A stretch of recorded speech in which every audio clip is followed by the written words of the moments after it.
Hey, good day. Chris Harris here with Unhyphenated America, and here's a quick UA thought. This COVID-19 crisis has introduced we Americans to a new normal. That's the term I keep hearing being bandied about by the mainstream media and members of the political and bureaucratic elite, also known as the swamp. These are the same people who've been trying to convince us that the U.S. Constitution is not an amendable document, which was organized to empower our government for the protection of our unalienable rights, but that it's a living document, subject to reinterpretation at the whims of a few powerful elite. An elite class of people that get to determine what our rights are. You see, these are the same people who have told us that those jobs aren't coming back. Remember that one? These are the same people who told us that in order for them to keep us safe, we must be subjected to body scans and pat downs in order to travel on an airplane. These are the same people who are telling us that in order for them to keep us safe, we're going to have to wear a mask before we step out of our homes, let alone step into a store to buy milk, eggs, cheese, bread, or toilet paper if we can find it. These are the same people who told us to prepare for the coming New World Order.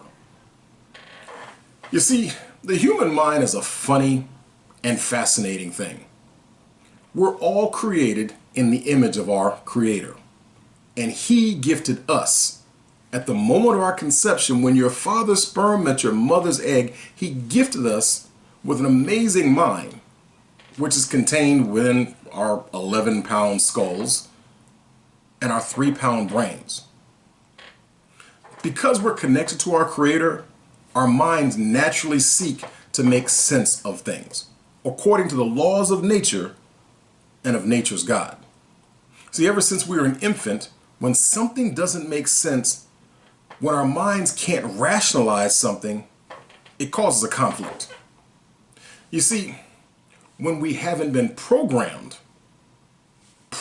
mind you, to see things otherwise, our minds normally see other human beings as just that, another human being.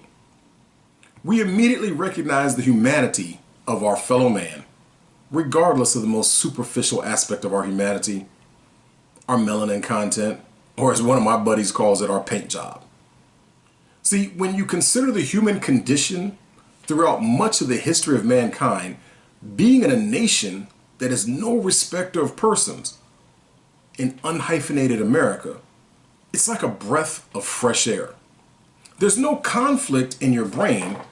It just makes sense to our natural minds. You know what else comes naturally? Unless we've been taught otherwise, it's the desire to freely roam about and to breathe fresh air, right? You see, oxygen is something that we don't even think about unless it's somehow constricted. Oxygen is life. Just ask anyone who's ever had an asthma attack, yeah, this guy, what it's like to have your breathing constricted. Government, under the guise of protecting us, is encouraging and sometimes mandating that we not even leave our homes. And if we do, we better have a good reason. And oh, we're supposed to wear a mask when we leave the home. They're encouraging and sometimes mandating that we cover our faces, to constrict our freedom, to breathe. They say that the best type of mask to wear for our protection is an N95 mask. But you know, studies have shown that those masks reduce our oxygen intake by anywhere from 5 to up to 20%. I don't care who you are, even a very healthy person, reducing your oxygen intake by 20% is not a good thing. Less oxygen to our brains inhibits our ability to think and to make sound decisions. See, if our brain is fuzzy from a lack of oxygen, how much thought are we giving to something like our unalienable rights, our liberty, our freedom to move about? See, once again, oxygen is life, and the ability to move about freely is a large part of what makes life worth living. Moving about freely, interacting with our fellow man, our fellow American, someone other than just the people related to us, people of all sorts of different ethnic backgrounds. Learning from them, laughing with them, growing to love them. See, that is what an unhyphenated America is all about. Look, this new normal that they want for us, restricting our movements, causing us to reduce our interactions with our fellow man down to only those in our home, it creates a conflict in our minds. It's not our normal. It's not natural. It's simply not an unhyphenated America.